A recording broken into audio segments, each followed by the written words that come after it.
वाचणं म्हणजे फक्त शब्द वाचणं, पण तसं नाहीये.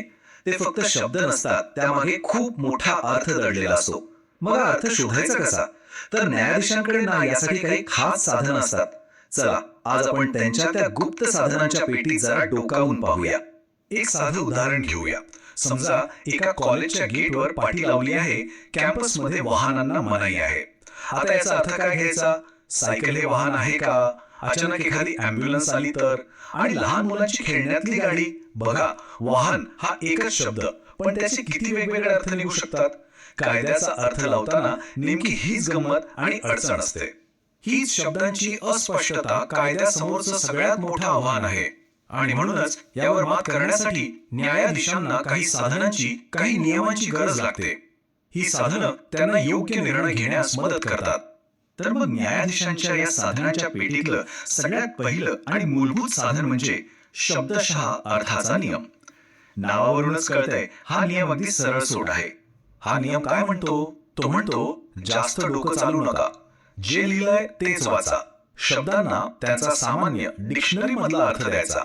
त्यात कोणताही दुसरा लपलेला अर्थ शोधायचा नाही. शब्द स्पष्ट असतील तर ते जसेच्या तसे लागू करायचे. बस. ही प्रक्रिया अगदी एखाद्या मशीन सारखी आहे असं समजा. पायरी 1 शब्द वाचा. पायरी 2 त्यांचा अर्थ स्पष्ट आहे का? हो. मग तोच अर्थ लावा. विषय संपला. इथे न्यायाधीशांच्या भावनांना, विचारांना किंवा न्यायाच्या कल्पनेला कोणतीही जागा नाही. आता या नियमाचा एक मोठा फायदा आहे. तो म्हणजे कायद्यात एक प्रकारची निश्चितता येते. पण इथेच एक मोठा पण आहे. काय होईल जेव्हा शब्दांचे तंतोतंत पालन केल्यामुळे एखादा अगदीच विचित्र किंवा अन्यायकारक परिणाम समोर येईल? इथूनच आपल्या गोष्टीत एक नवा ट्विस्ट येतो. बघूया हे प्रत्यक्षात कसं घडतं. कधी कधी कायद्याचं हे सगळ्यात साधं आणि सोपं साधन इतकं सपशेल अयशस्वी ठरतं की त्यामुळे एक मोठीच समस्या निर्माण होते. चला, एक खरीखुरी केस पाहूया जी शब्दशः नियमातली त्रुटी अगदी स्पष्ट करते. एका कायद्यानुसार मतदानाचा हक्क असलेल्या व्यक्तीचं सोंग घेणं हा गुन्हा होता. एका महाशयाने काय केलं तर एका मेलेल्या माणसाच्या नावाने मत द्यायचा प्रयत्न केला. आता न्यायालयासमोर एक अजब प्रश्न होता.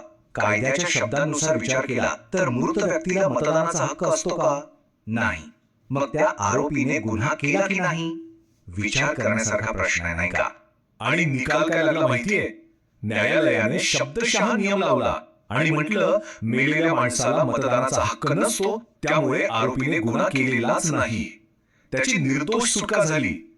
आता बघा, कायद्याचा मूळ उद्देश तर फसवेगिरी थांबवणं होता. पण इथे शब्दांच्या खेळात आरोपी आरामात सुटला. हे तर त्या नियमाचं मोठं अपयश होतं. मग आता या समस्येवर उपाय काय? इथेच एंट्री होते न्यायाधीशांच्या पेटीतल्या दुसऱ्या साधनाची, सुवर्ण नियम.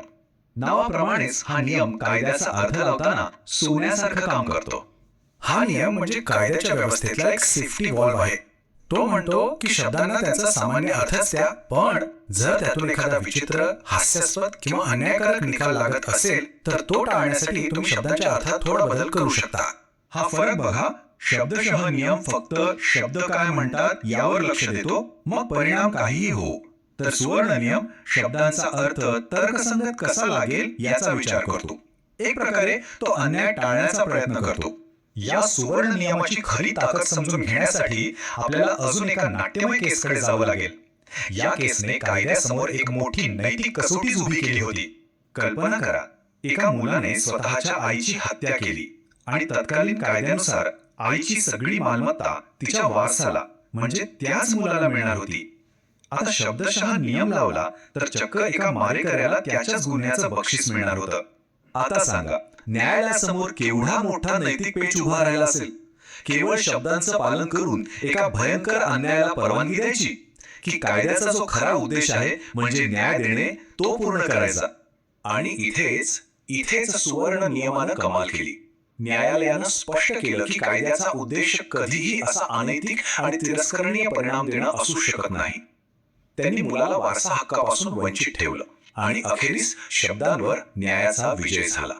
आता आपण येतोय न्यायाधीशांच्या पेटीतल्या सगळ्यात हुशार साधनाकडे. हा नियम शब्दांच्या आणि परिणामांच्या पलीकडे जाऊन विचार करतो. तो थेट एकच प्रश्न विचारतो, हा कायदा मुळात बनवलाच का गेला? त्यामागचा खरा उद्देश काय होता? हा नियम म्हणजे न्यायाधीश जणू काही डिटेक्टिव्ह बनतात. ते 4 गोष्टी तपासतात. 1 हा कायदा येण्याआधी परिस्थिती काय होती? 2. जुन्या कायद्यात काय उपद्रव किंवा समस्या होती. 3. नवीन कायद्याने त्यावर काय उपाय आणला. आणि 4. त्या उपायामागचं खरं कारण काय होतं. ही केस तर अजूनच मजेदार आहे. एका कायद्याने रस्त्यावर देह विक्री करण्यास मनाई केली होती. मग काही महिलांनी काय शक्कल लढवली. त्या रस्त्यावर उभं न राहता घरातल्या बाल्कनी किंवा खिडक्यांमधून गिऱ्हाईकांना बोलवू लागल्या. तांत्रिकदृष्ट्या त्या रस्त्यावर नव्हत्या, पण न्यायालय त्यांच्यापेक्षा हुशार ठरलं. न्यायालयाने उपद्रव नियम वापरला.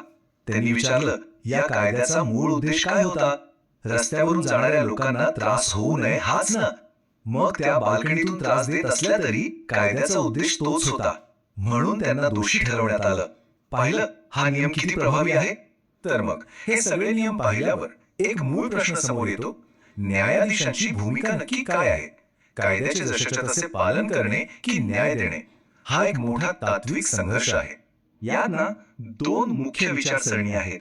एक आहे न्यायिक संयम, जी म्हणते की न्यायाधीशांनी कायद्याच्या शब्दांना चिकटून राहावं. आणि दुसरी आहे न्यायिक सक्रियता, जी म्हणते की न्यायाधीशांनी कायद्याचा अर्थ लावून खरा न्याय मिळवून दिला पाहिजे. तर मग शेवटी प्रश्न हाच उरतो, न्यायाधीश हे फक्त नियम सांगणारे पंच असावेत की खेळ नेहमीच न्यायी आणि योग्य होईल याची खात्री करणारे पालक